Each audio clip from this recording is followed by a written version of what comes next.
భోగాపురం త్వరలో పూర్తి.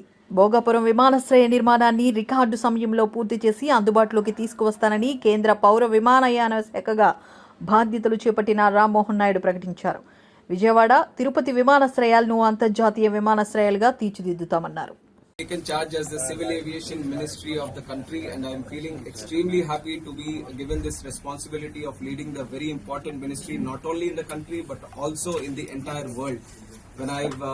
First of all, I would like to thank our honorable leader of Telugu Desam Party and also the Chief Minister of Andhra Pradesh, Nara Chandrababu Naidu Garu, for giving me this opportunity to become a cabinet minister, and especially our team leader and Prime Minister of India, Narendra Modi ji, for assigning me this important ministry of civil aviation. It was his choice for a young person to lead this important ministry, because he is not just viewing the past, but he is viewing the future and the next 25 years also, and he has